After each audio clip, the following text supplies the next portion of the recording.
my name's Aggie and I've come all the way to South Africa to find out more about two of my favourite foods, fruit and veg.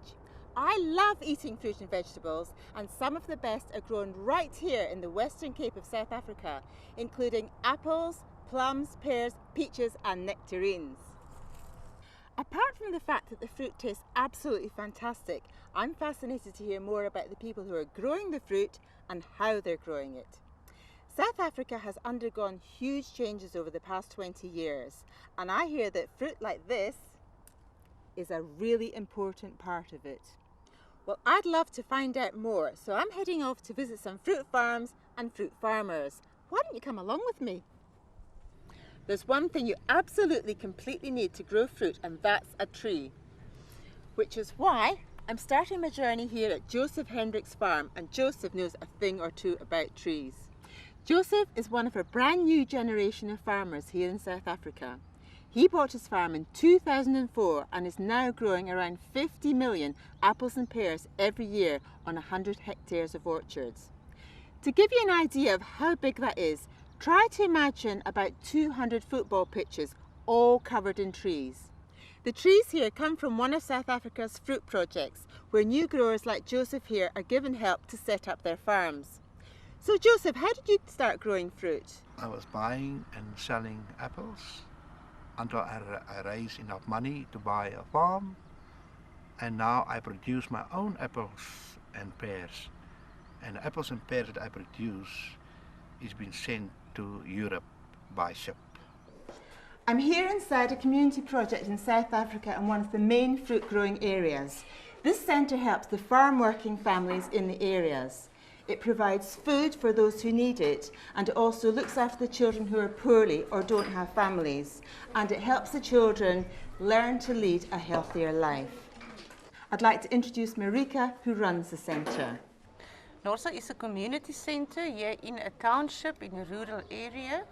We are helping children from parents who are working on fruit farms. We give them food, we help them to go to school. We provide them a lot of activities like sport and art and homework rooms, and we also look after the small children that they have food and education that they need.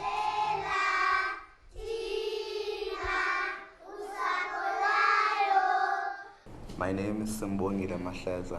I'm 23 years old. I grew up here in Western Cape. I came to the center in 2006. Even by then, my parents were still farm workers. The center helps our parents, like buying school clothes for us. It also pays some of our fees. We get food, we get some help with homeworks.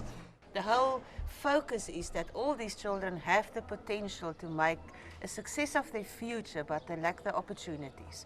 I'm a third-year student in the University of the Western Cape.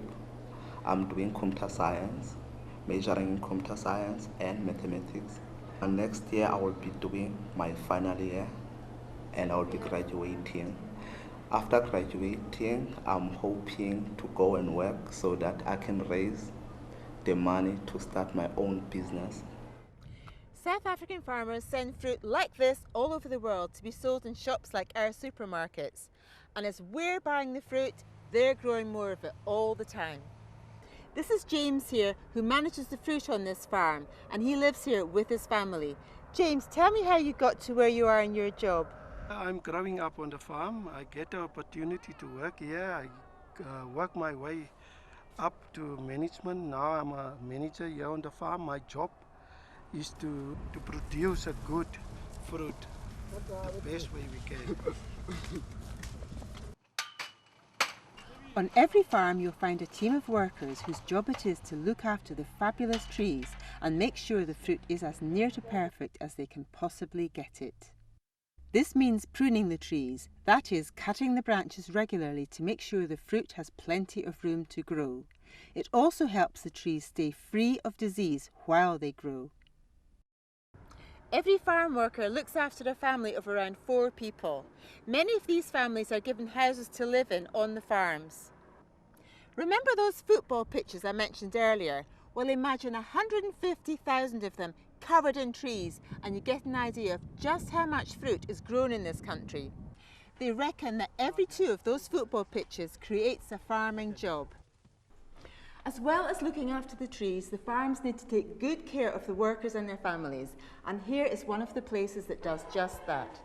The children come here while their parents are at work, and today they're having a party.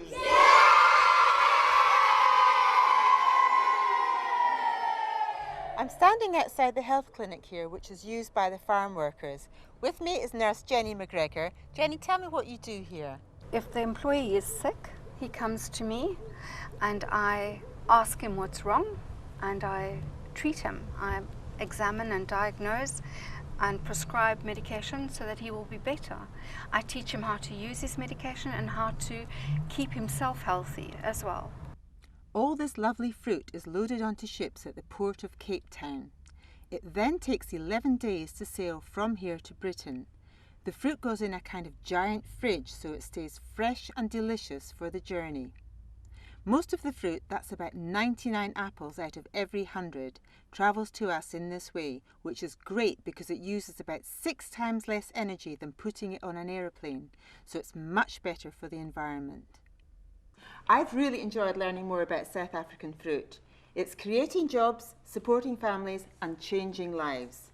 If you want to find out more about the difference growing fruit in South Africa is making, visit the website at www.beautifulcountrybeautifulfruit.com. Growers here have launched a competition to help South African children in schools, and hopefully you can find out more about this beautiful country as well. To enter, you need to do 2 things. First of all, make a lovely collage, and secondly, make a donation of textbooks or reading books that we'll collect from you and send out to help South African schools. And the car, and there goes the motorbike driving around the road. But what's all this? This is one of the schools that we've donated books to this year. So kids, what do you think of the books? Yeah!